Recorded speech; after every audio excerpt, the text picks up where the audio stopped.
समर्पण जो होगा नहीं, और आत्मसमर्पण होगा कैसे? जब हम अपने आप को जानेंगे। अरे आत्म को जानेंगे तब तो समर्पण करें। सर्वे तिवानी के आत्म जानन के लिए अन्य करण नहीं काज, आप को जानता सुमिरन पुरुष सका। अपने आप को जानने के लिए दूसरे किसी कार्य की आवश्यकता नहीं है। वह तो विहंगम योग के ज्ञान से, सेवा, सत्संग और साधना से प्राप्त होता है। लेकिन हाँ, इसमें निरंतरता जरूरी है, नियमितता जरूरी है।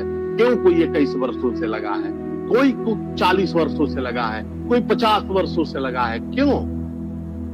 इसलिए लगा है कि उसे वह निवृत्ति प्राप्त होती है।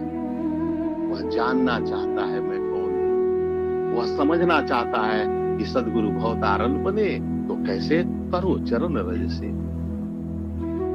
अगर इस भव से तरना है, जाना है, हमको फिर नहीं आना है, तो वह सदगुरु के शरण में ही हो सकता है।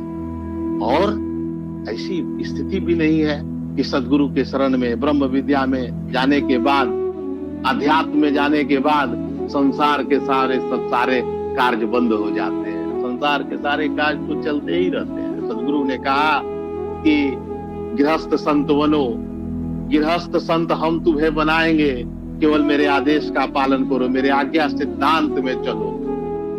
और हम सभी उसमें चलने का प्रयास करते हैं। सदगुरु के एक आह्वान पर हम दौड़ पड़ते हैं। 17 वर्षों से 18 वर्षों से स्वर्वेद महामंदिर की सेवा चल रही है।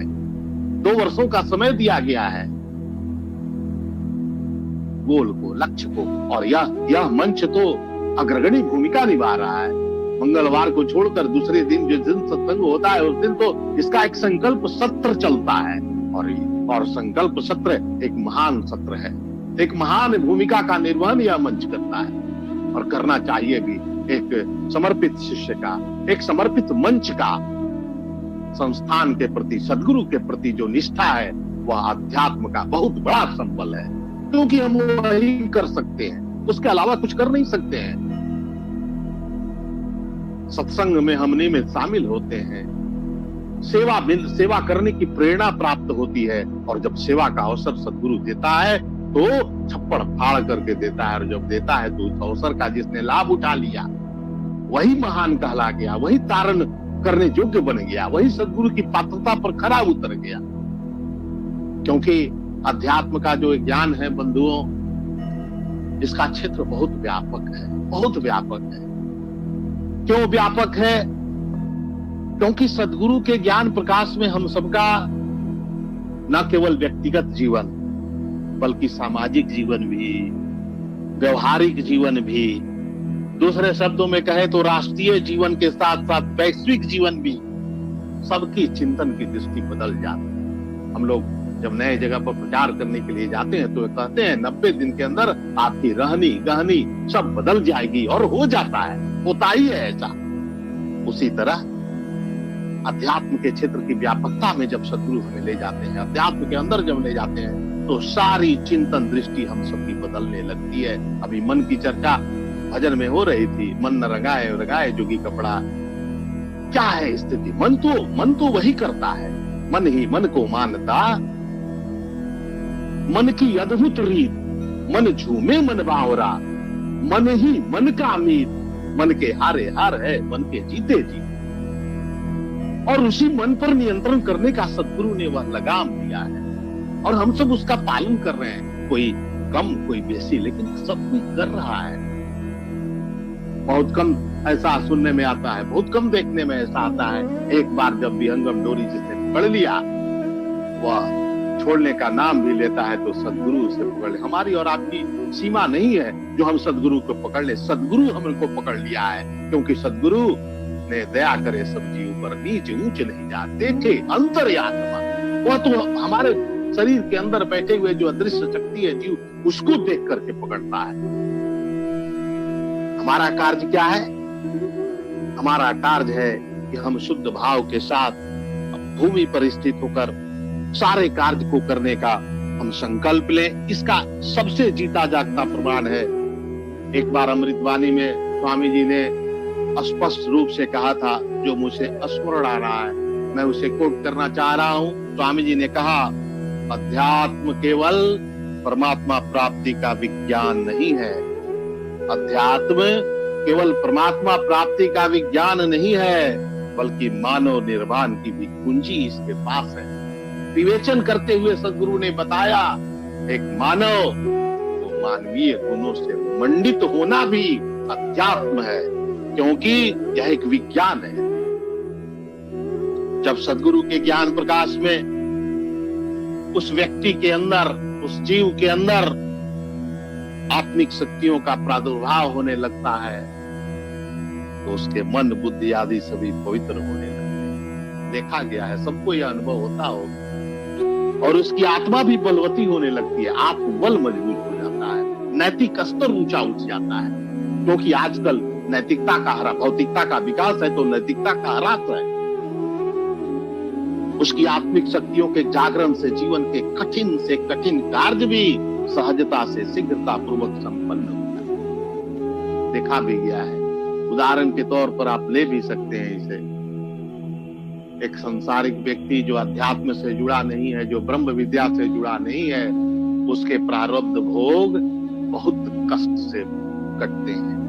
जबकि ब्रह्म विद्या में जुड़े सदगुरु की कृपा से, सदगुरु के सानिध्य में प्रारब्ध तो उसे भी भोगना पड़ता है, परंतु वह सदगुरु के सानिध्य में आसानी से उस प्रारब्ध भोगों को भोग लेता है। देह धरे का दंड है, दुख काहे को होए, ज्ञानी होगे ज्ञान से, अज्ञानी होगे। ब्रह्म विद्या का यह ज्ञान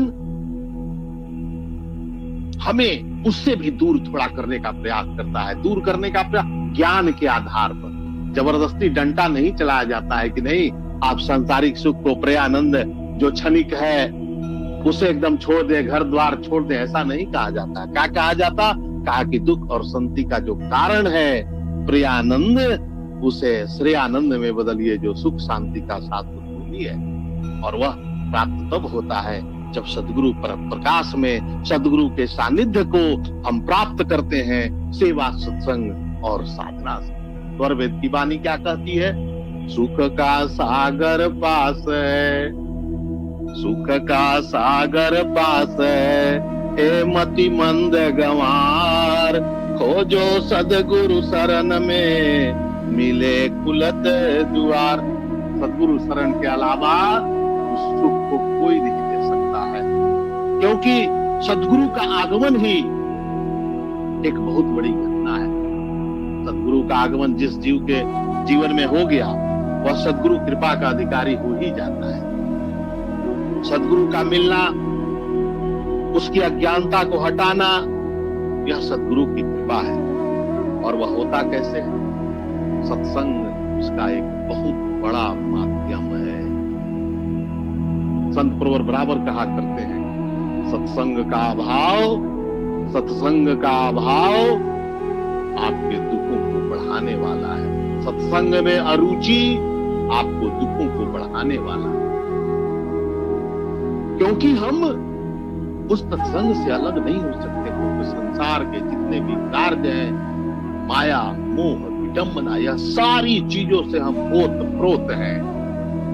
सत्संग की वाणी ही, सत्संग की चर्चा ही, सत्संग की परिचर्चा, विचार विमर्श ही हमें धीरे धीरे वैचारिक रूप से उस ज्ञान में लाने के लिए विवश करता है। क्योंकि सत्संग के में होता क्या है? हम गुनावाद करते हैं। किसका? सदगुरु महिमा का बखान करते हैं, गुनावाद करते हैं, और यह नियमित और निरंतर चलने वाली प्रक्रिया है। जब सत्संग का अभाव होने लगे, जब सत्संग हमको और आपको नहीं मिलने लगे, और जब मन में दुख उत्पन्न हो, जब जिज्ञासा उत्पन्न हो, बेचैनी उत्पन्न हो कि सत्संग हमें प्राप्त नहीं हो रहा है, संतों का संग प्राप्त नहीं हो रहा है, समझिए कि वह शुभ संकेत है। क्योंकि आपके और हमारे अंदर वह जिज्ञासा, वह तड़प नजर आ रही है, क्योंकि हम उसके लालायित। सदगुरु ने इसे कहा कि ज्ञान सबसे बड़ी चीज है, और वह सत्संग से प्राप्त होगा, वह स्वरवेद से प्राप्त होगा, वह सदगुरु के ज्ञान से प्राप्त होगा। क्योंकि सच्चा ज्ञान, शुद्ध ज्ञान, विशुद्ध ज्ञान केवल ब्रह्म विद्या विहंगम योग के पास है। यह कहने में हमको जरा सा भी अतिशयोक्ति नहीं है। सदगुरु ज्ञान स्वरूप है, सोत महानंद आए। देव सदा फल गुरु बिना, तत्व ज्ञान नहीं पाए। उन्हीं के द्वारा स्पष्ट और निर्भ्रांत ज्ञान प्राप्त होता है, सदगुरु के द्वारा है। गुरु सदगुरु की महिमा